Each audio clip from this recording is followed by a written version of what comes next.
Kita mulai ya. Saya akan menjelaskan mengenai RPS, rencana pembelajaran semester kita untuk mata kuliah Digital Financial Institution. Mata kuliah Digital Financial Institution terdiri dari 3 SKS. Oke.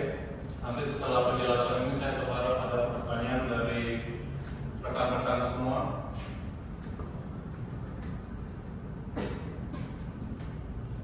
Yang pertama, mata kuliah Digital Financial Institution merupakan mata kuliah yang sifatnya teori. Jadi di mata kuliah ini tidak akan ada banyak perhitungan. Tujuan utama dari mata kuliah ini adalah mengenalkan kepada Anda cara kerja industri keuangan. Industri keuangannya yang konvensional, maksudnya yang biasa seperti bank-bank biasa, maupun yang digital seperti fintech. Lalu mata kuliah ini adanya di semester 7. Jadi untuk Anda sekarang ini sudah cocok karena Anda ada di tahun ketiga. Jumlah pertemuan seperti biasa ada 16 kali pertemuan. Kemudian dari 16 pertemuan ini ada 2 ujian UTS dan UAS masing-masingnya. UTS sekali, UAS sekali. Jadi mata kuliah kita terdiri dari 14 kali pertemuan. Satu kali pertemuan 150 menit. Kemudian yang mengajar mata kuliah Digital Financial Institution di tempat kita itu ada 5 dosen. Jadi saya ada Bu Arwina, lalu 3 orang lagi, Bu Hilary, Bu Ade Hanifah, sama Bu Ariesta. Jadi ada 5 orang.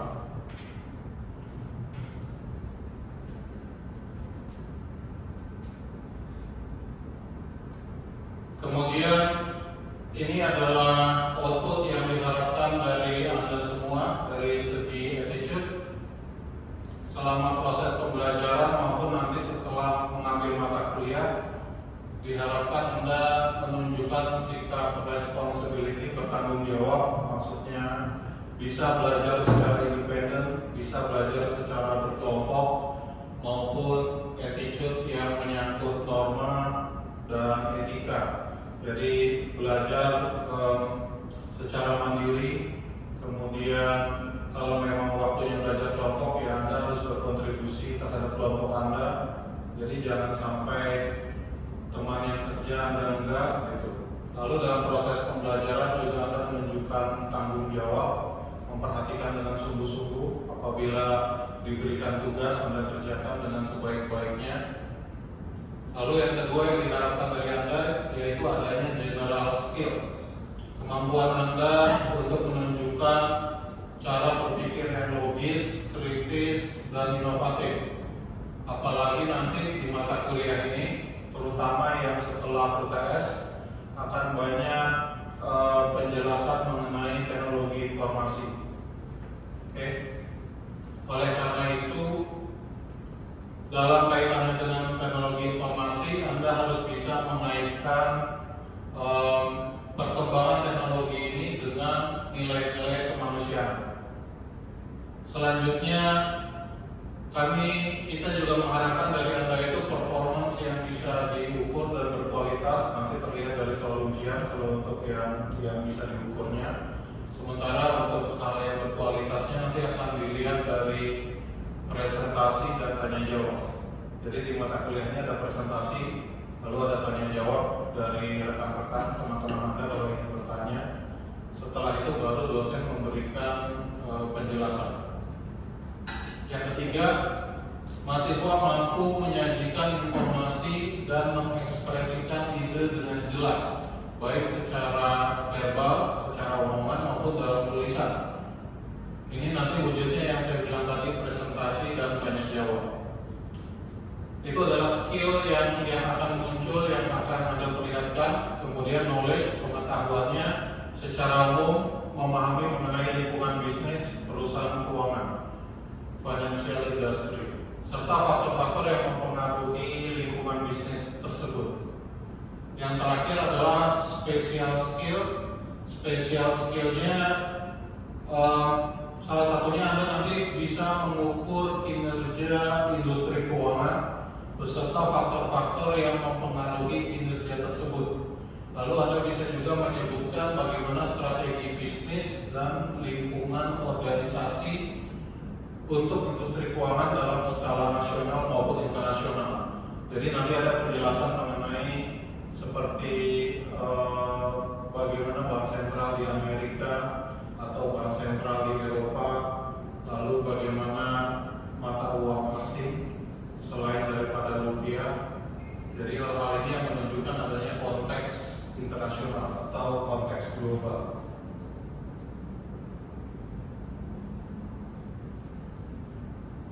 Ini beberapa materi yang Anda pelajari. Jadi yang pertama adalah mempelajari mengenai pasar keuangan. Jadi di kita ada yang namanya pasar keuangan. Pasar keuangan itu pasar yang secara umum tidak hanya didominasi oleh bentuk fisik seperti pasar modal itu yang ada tempatnya di Jakarta atau di Surabaya. Pasar keuangan juga berupa jaringan gitu. Maksudnya jaringan teknologi informasi. Jadi satu bank terkoneksi dengan bank yang lain, maupun Anda melalui aplikasi bisa terkoneksi dengan fintech. Jadi pasar keuangan ada bentuk fisik, lalu ada bentuk jaringan. Kemudian mempelajari mengenai jenis-jenis institusi keuangan. Institusi keuangan ada bank, ada asuransi, ada pasar modal, beserta juga bentuk-bentuk digitalnya. Jadi ada digital banking, kemudian ada aplikasi untuk jual beli saham, lalu kita bilang ada yang namanya insurtech, asuransi yang sudah didistribusikan melalui teknologi informasi, misalnya melalui website ataupun aplikasi yang ada di handphone.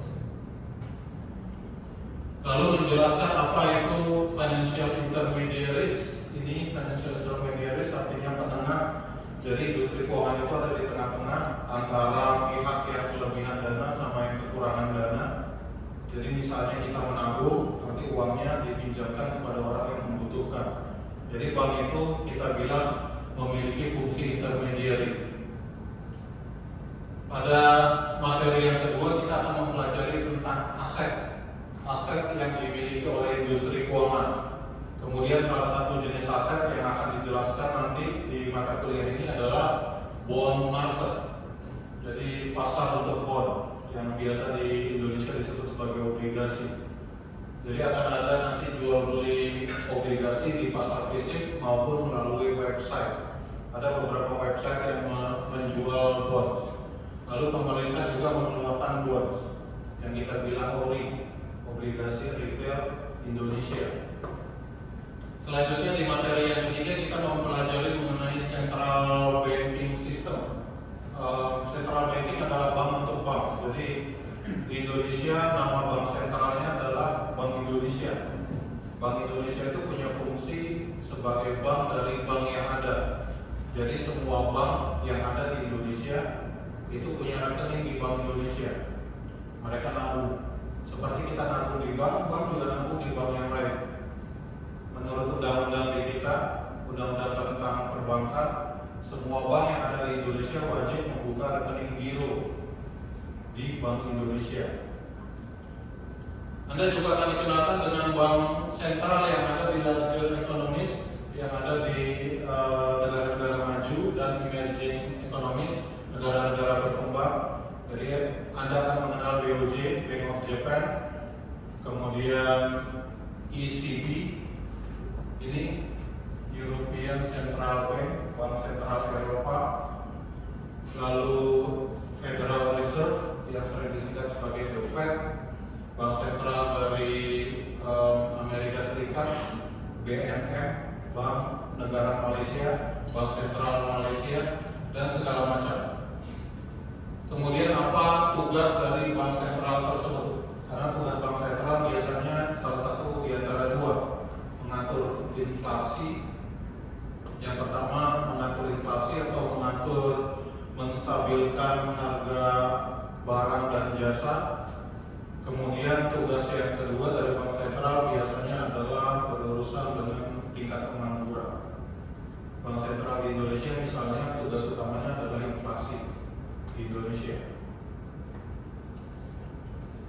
Selanjutnya, materi yang selanjutnya adalah mengenai kebijakan moneter. Kebijakan moneter berarti bagaimana bank sentral itu bisa mengendalikan suku bunga, bisa mengatur tingkat uang yang beredar di satu negara, termasuk juga bagaimana suatu bank sentral itu bisa mencapai tujuan kestabilan harga barang dan jasa ataupun kestabilan nilai tukar terhadap mata uang asing.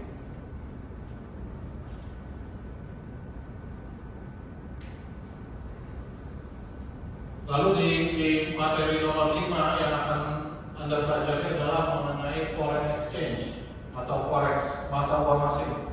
Anda juga akan diperkenalkan dengan yang pertama jenis-jenis mata uang asing, nama-namanya seperti ringgit Malaysia, kemudian peso Filipina, baht dari Thailand, lalu singkatan resmi mereka THB Thailand baht, terus CNY China Yuan, JPY Japanese Yen, dan segala macam. Lalu bagaimana nilai tukar itu bisa berubah-ubah setiap waktunya dan kenapa dia bisa berubah-ubah. Itu akan kita pelajari, termasuk juga nanti jenis-jenis nilai tukar. Misalnya di Indonesia kita pakai nilai tukar ngambang, sementara di Cina mereka menggunakan yang namanya peg exchange rate, PEG, peg exchange rate, nilai tukar yang diatur.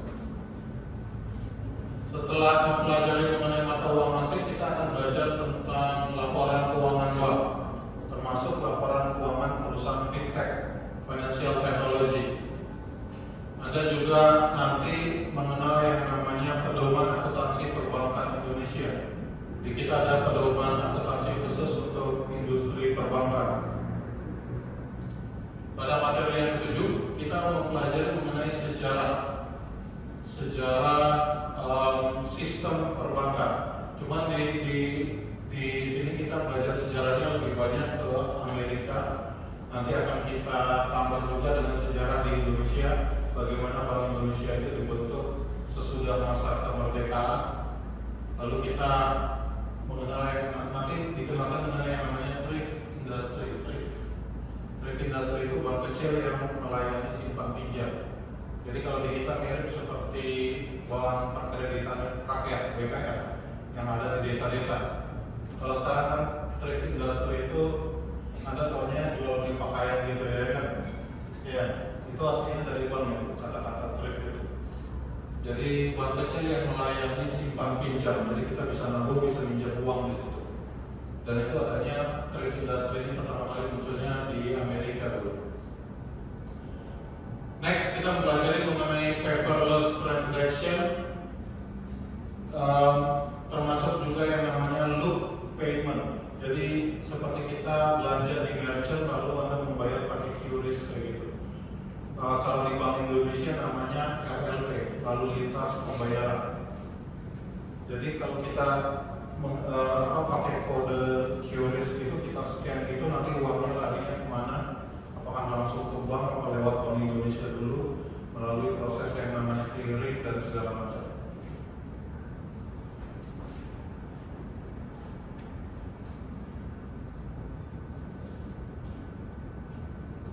Selanjutnya kita mempelajari mengenai artificial intelligence. Ini materi-materi yang sudah yang sudah adanya itu setelah UTS. Jadi setelah UTS kita banyak belajar mengenai teknologi informasi.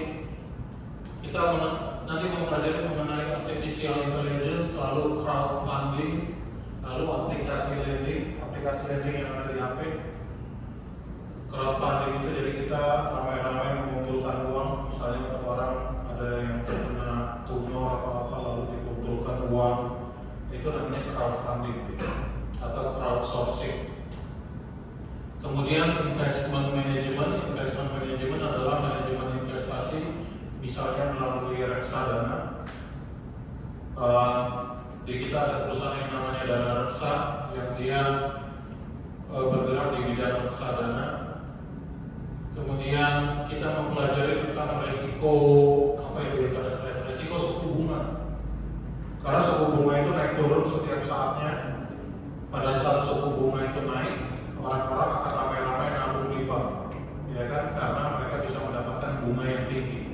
Tapi untuk orang-orang yang pinjam uang, kalau suku bunga naik, kemungkinan mereka susah membayar karena nilai interest expense untuk mereka semakin tinggi. Sebaliknya kalau suku bunga turun, orang-orang pinjam uang ke bank karena bunga lagi rendah. Tapi bank kemungkinan nggak punya uang karena orang-orang yang punya uang itu menarik tabungannya dari bank karena suku bunga sedang rendah. Jadi bank akan selalu harus berhadapan dengan resiko suku bunga. Next, kita mempelajari lebih dalam tentang lending, terutama konsep yang namanya credit worthiness. Seberapa layak seseorang itu diberikan kredit, lalu bagaimana cara bank menilai apakah seseorang itu layak atau tidak diberikan kredit. Apalagi kalau nasabahnya itu nasabah digital.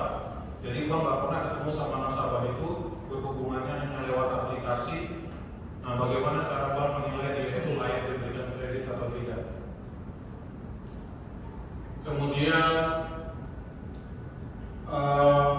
mengenai information technology yang berhubungan dengan retail banking, jadi seperti Livin, kemudian Genius, dan termasuk juga di sini sudah masuk di sini itu adalah apa itu namanya masalah cyber security-nya, masalah-masalah yang dihadapi oleh industri-industri keuangan digital. Nextnya adalah metode pembelajaran. Seperti biasa metode pembelajaran kita adalah SCL, Student Centered Learning. Jadi mahasiswa nanti akan ada yang presentasi, lalu akan ada yang berpartisipasi, berkontribusi kepada kelas melalui pertanyaan maupun jawaban ataupun sharing. Lalu kita juga ada mid test dan final test. Cuma dalam hal ini presentasi dan partisipasi nilainya 30%, jadi lebih tinggi dari mid test maupun final test masing-masing. Buku yang kita gunakan ada dua.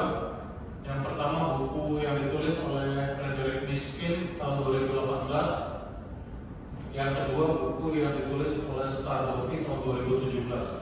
Buku yang kedua ini khusus mengenai digital finance, khusus mengenai fintech.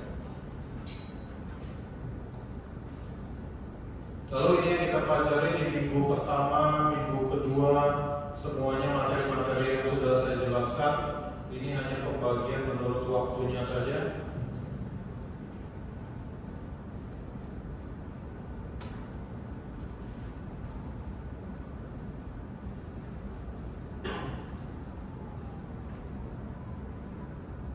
Ini yang terakhir, di pertemuan terakhir sebelum UAS, Anda akan mempelajari mengenai cyber capital. Namanya cyber capital. Cyber capital itu satu konsep yang terdiri dari dua hal, cyber attack dan cyber security. Termasuk juga nanti Anda dikenalkan dengan software untuk melakukan hack, namanya Kali Linux.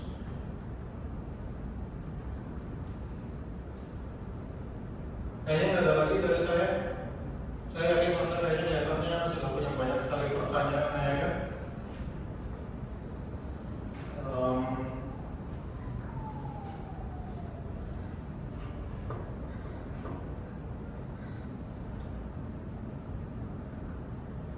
Victoria, gimana Mbak Victoria? Sudah jelas apa yang mau ditanyakan? Ya, silakan. Tadi Bapak ada bahas gimana cara Bapak itu bisa menilai bahwa orang itu layak diberikan kredit. Ya. Caranya Bapak menilai orang itu layak diberikan kredit atau tidak.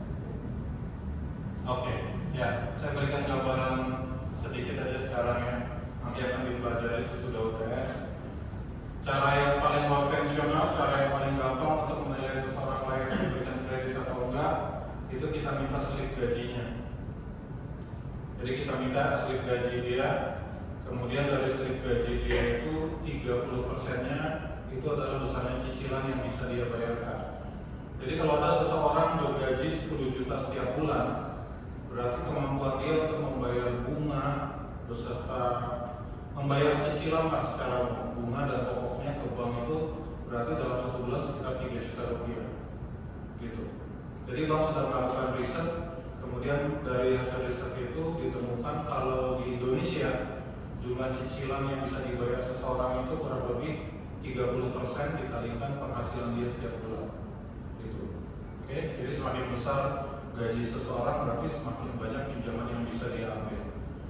Masalahnya timbul ketika seseorang itu dia nggak punya gaji yang tetap gitu. Itu baru masalah. Misalnya orang yang berdagang yang mereka bukan karyawan dan segala macam. Kalau dari nasabah-nasabah seperti ini kita berarti nggak bisa pakai rumus seperti tadi.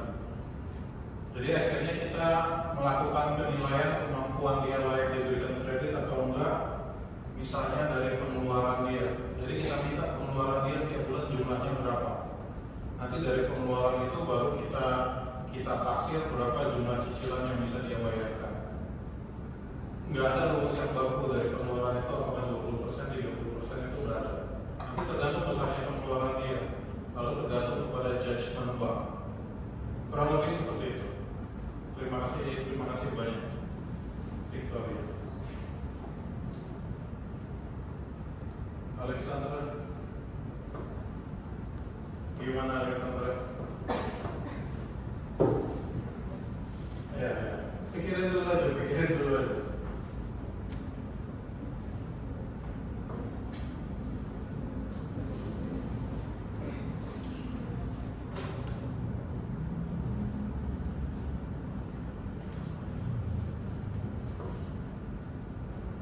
Jadi kan kita belum masuk ke mata kuliah tersebut ya sekarang. Terus ada nggak sih cara mahasiswa mendapatkan akses dari sumber belajar tersebut sebelum kita masuk ke mata kuliah? Oke, ya. Kedua buku ini yang pasti sudah ada di perpustakaan, Anda nggak usah khawatir. Perpustakaan di Grogol maupun di Bekasi ada semua. Kemudian materi presentasi Anda tapi nanti bukan berasal dari buku. Jadi Anda nanti yang Anda presentasikan adalah kasus yang Anda temui dalam kejadian nyata.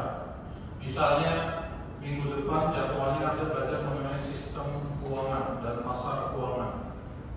Maka Anda saya harapkan yang presentasi minggu depan bisa mencari di sumber berita yang terpercaya seperti BBC atau kalau di kita tuh apa CNBC ya untuk berita ekonomi. Kasus-kasus yang berkaitan dengan pasar keuangan ataupun kasus-kasus yang berkaitan dengan misalnya pasar modal.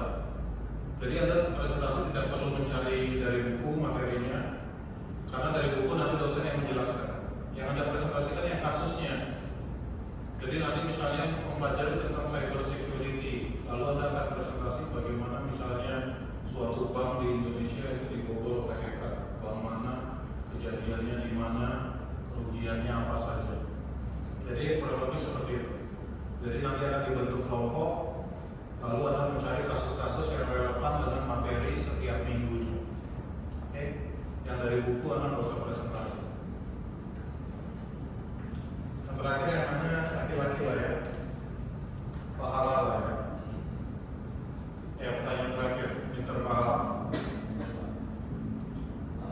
Saya tadi Bapak sudah menjelaskan kan terkait metode digital financial institusi ini kan terkait pasar uang dan sebagainya Pak. Ya betul. Tentang pasar uang dengan terkait ada dengan dunia digital. Ya. Kan kalau memang digital itu kan semakin kesini makin berkembang, tapi makin juga besar resikonya Pak. Ya. Saya mau nanya itu boleh kasih gambaran sedikit nggak kalau misalnya kita di dalam digital financial institution itu resiko-resiko seperti apa yang kita bakal dapetin? Ya, terima kasih banyak. Resiko yang pertama namanya digital illiteracy. Jadi orang yang pakai aplikasi kita itu orang yang nggak terlalu pandai memakai aplikasi. Itu namanya digital illiteracy. Akibatnya akan banyak hal-hal yang misalnya dia salah pencet dan segala macam, Kemudian nanti dia minta ke kita untuk dibatalkan, ngerti ya? Jadi misalnya dia terlanjur membeli sesuatu apa terus dia minta dibatalkan gitu. Padahal prosedur membatalkannya sudah ada. Cuman karena dia nggak terlalu paham, jadinya dia bergantung kepada customer service kita. Kalau kayak gitu ya channel customer service kita harus bagus. Nggak bisa enggak. Jadi kita harus punya channel, misalnya orang komplain melalui WhatsApp atau dia bisa melalui email gitu. Resiko kedua dari semakin berkembangnya digital yang udah pasti itu cyber security, sudah pasti. Jadi kalau misalnya riset yang dilakukan oleh Kaspersky, perusahaan antivirus dari Rusia, itu menyatakan cyber security attack, cyber attack yang terjadi di Indonesia kurang lebih 3.000 sampai 4.000 serangan dalam 1 tahun. Jadi Indonesia itu salah satu negara yang banyak serangannya, karena mereka mungkin memandang lembaga keuangan di Indonesia itu rentan dari segi digital. Jadi resiko yang kedua cyber security.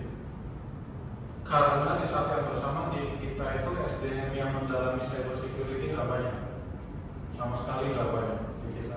Kita masih kekurangan hal itu.